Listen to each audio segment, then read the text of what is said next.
नमस्कार दोस्तों, मैं स्वागत करती हूँ आपका अपने चैनल सक्सेस विद भारत में। तो पिछले हमने सेशन में पढ़ा था ब्लड कंपोजिशन के बारे में, ब्लड क्लॉटिंग के बारे में, ब्लड ग्रुप के बारे में हमने काफ़ी जान लिया।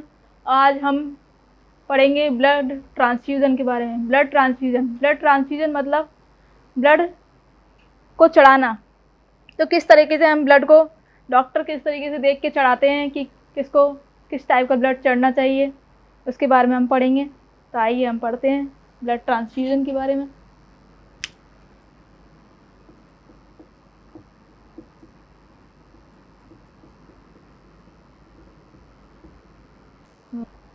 ठीक है, अब ब्लड ट्रांसफ्यूज़न से पहले हम ये पढ़ेंगे कि ब्लड ट्रांसफ्यूज़न की ज़रूरत ही क्यों पड़ती है।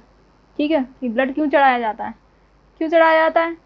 जैसे कि हीमोरेज यानी कि ब्रेन हैमरेज हो जाए, या कि रोड टाइप एक्सीडेंट हो जाए, हीमोरेज,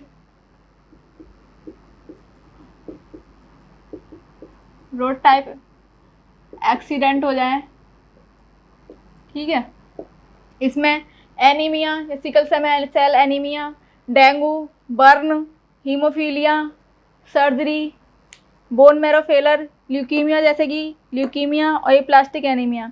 ठीक है, अब जो हीमोरेज होता है उसमें जब रोड टाइप एक्सीडेंट होता है, यानी कि कोई दिमाग में चोट लगती है एकदम से और ब्रेन की नस फट जाती हैं तो काफ़ी ब्लड का लॉस होता है, तो उसमें पूरा ही होल ब्लड चढ़ाया जाता है। ठीक है, सिकल सेल एनीमिया इसमें ब्लड की कमी हो जाती है, पूरा ही ब्लड चढ़ाया जाता है।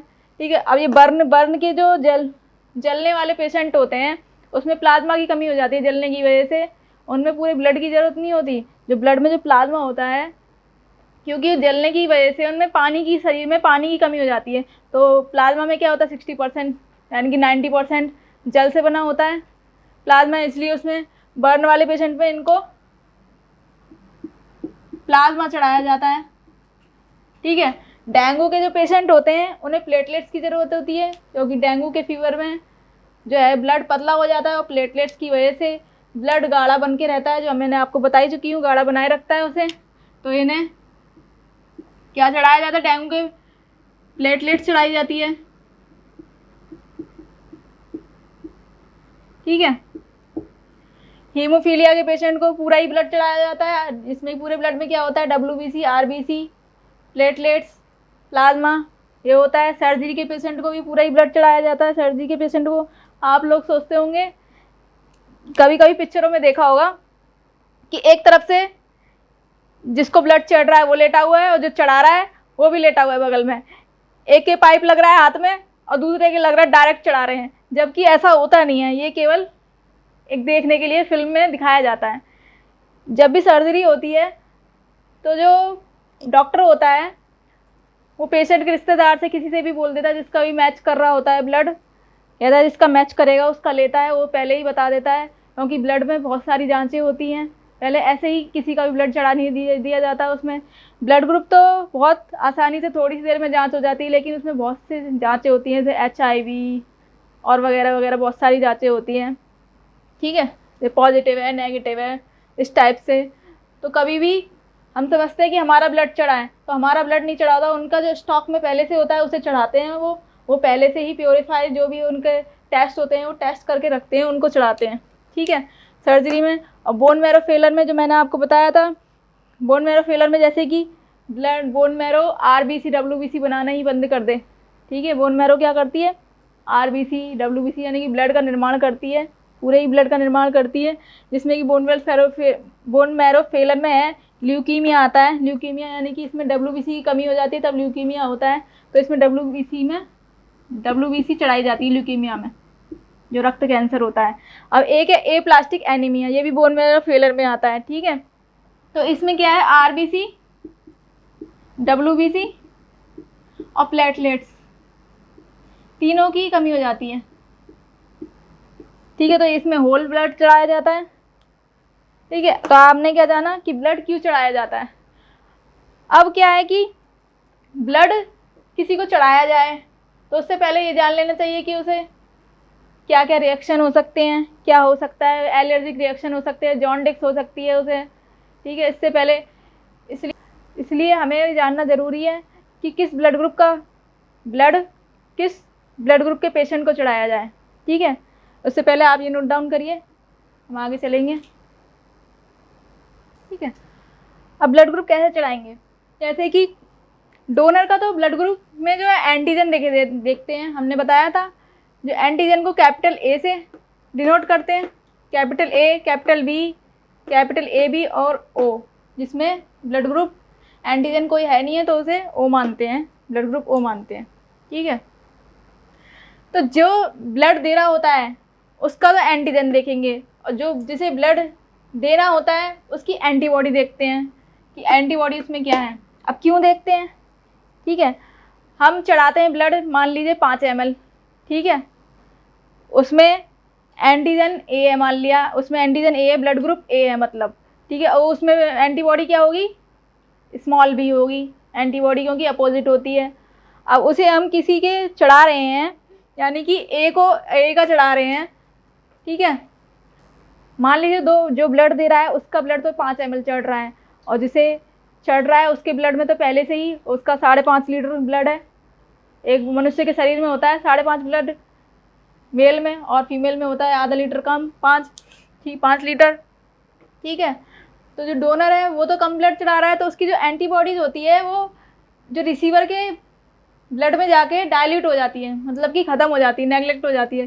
तो इसलिए जो डोनर का है ना वो ब्लड ग्रुप देखा जाता है, यानी कि एंटीजन देखा जाता है, और रिसीवर की जो है एंटीबॉडीज देखी जाती है। ठीक है, जैसे मैंने स्मॉल से लिख दिया ब्लैक से। ठीक है, अब डोनर का ब्लड ग्रुप अगर ए है और रिसीवर का ब्लड ग्रुप भी ए है, ठीक है, तो इसका ए कैपिटल ए देखेंगे, मान लिया डोनर का ब्लड ग्रुप ए है तो उसमें एंटीजन ऐसे होगा। ठीक है, और रिसीवर का ब्लड ग्रुप बी ए है, उसमें ए वाले को ही चढ़ना है ब्लड ग्रुप, तो उसकी एंटीबॉडी होगी, अपोजिट होती है, बी होगी, तो उसमें इस तरह से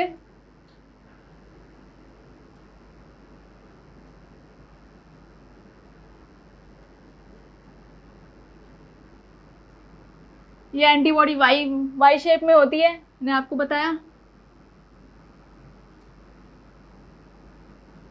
ठीक है, ये उल्टा वाई हो गया, इस तरह से होगा तो ये इसमें फंसेगी नहीं, समझ आ रहा है। अगर इसका ब्लड ग्रुप अगर ये कर्व है और ये ए है, इसलिए इसमें फंसेगी नहीं, तो इसमें इसका जो एंटीजन है प्लाज्मा में आराम से फ्लो कर जाएगा, इसलिए ब्लड ग्रुप ए वाले को ब्लड ग्रुप ए वाले को ब्लड दे सकता है। ठीक है, अब ब्लड ग्रुप ए जिसका जो चढ़ा रहा है डोनर है, और रिसीवर का ब्लड ग्रुप बी है।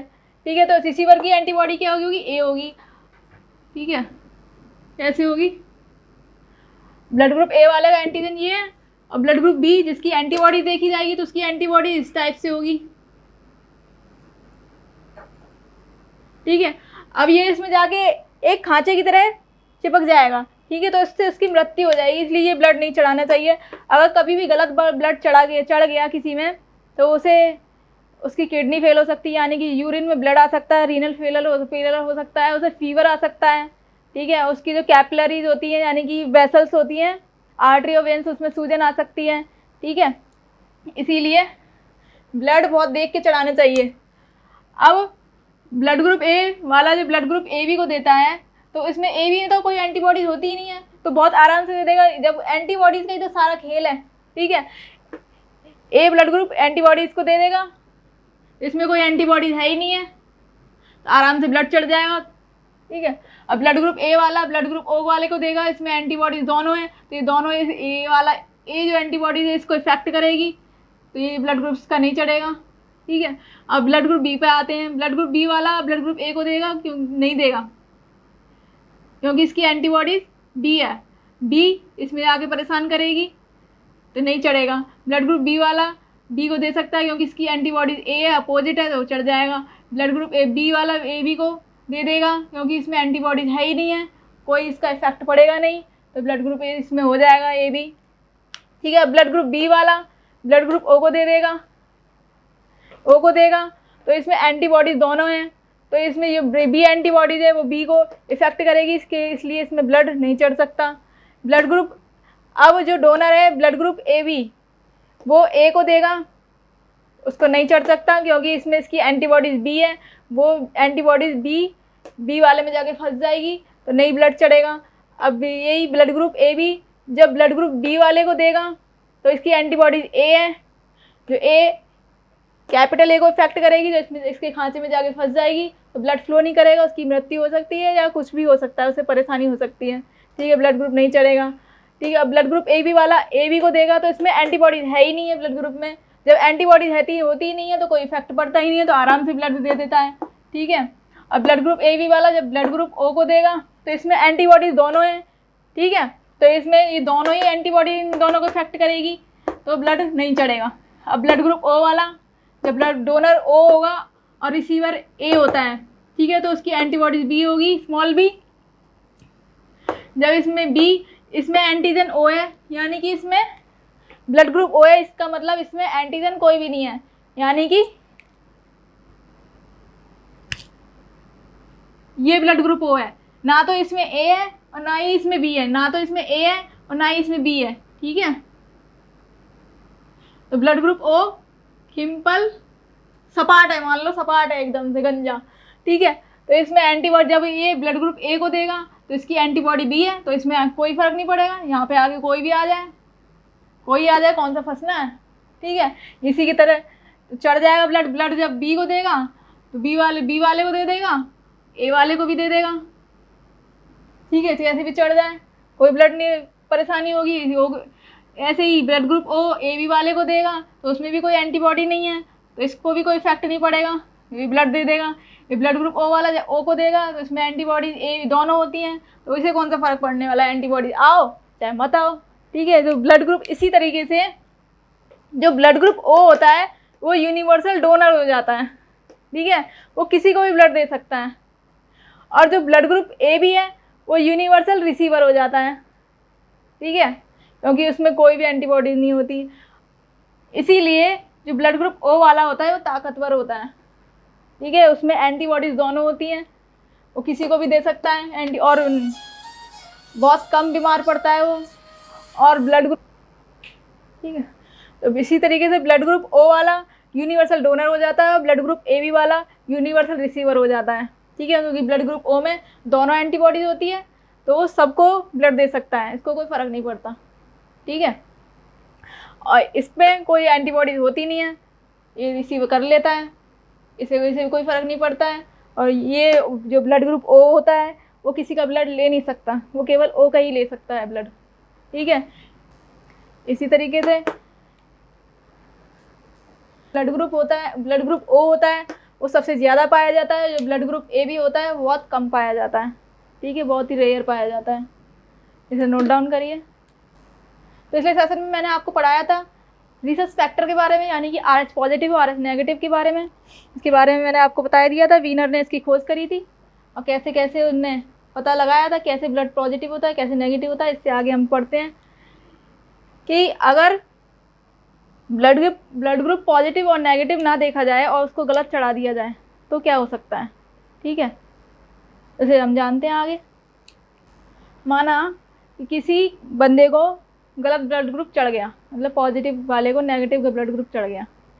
ठीक है, ये है पॉजिटिव RH पॉजिटिव ब्लड वाला और RH नेगेटिव। ठीक, अब इसको ब्लड चढ़ जाता है। ठीक है, इसकी नेगेटिव है एंटीबॉडी, इसकी पॉजिटिव है। ठीक है, अब नेगेटिव यहाँ नेगेटिव है ये इसकी RBC में, तो ये पॉजिटिव एंटीबॉडीज प्रोड्यूस करेगा इसमें।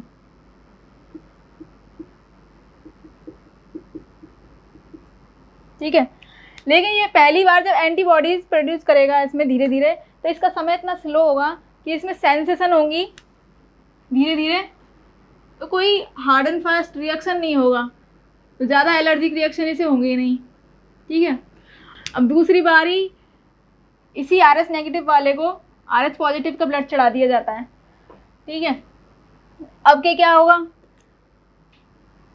ये ब्लड जो है दोबारा से एंटीबॉडीज बनाना स्टार्ट करेंगी, तो ये मेमोरी सेल है, वो पहले से जानती हैं।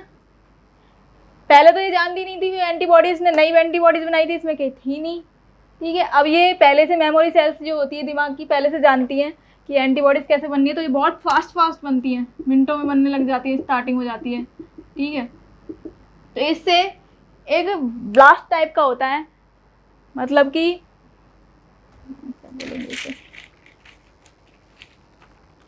ठीक है।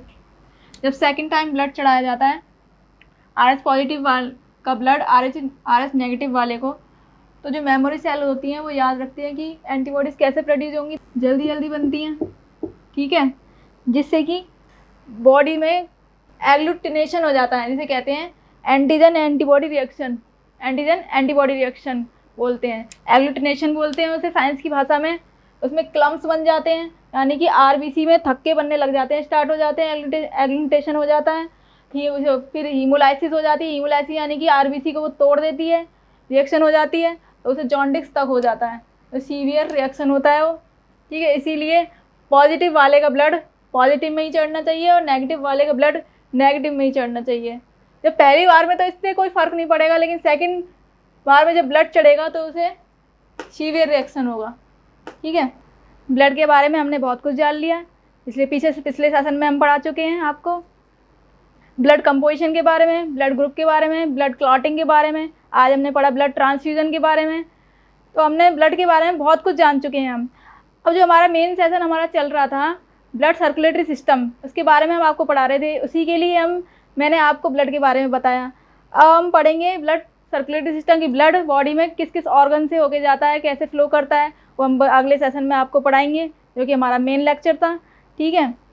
आपको हमारा चैनल पसंद आ रहा है तो इसे लाइक करें, सब्सक्राइब करें, कमेंट करें और शेयर ज़रूर करें, और जो नए व्यूअर हैं वो सब्सक्राइब करें। थैंक यू, नमस्कार।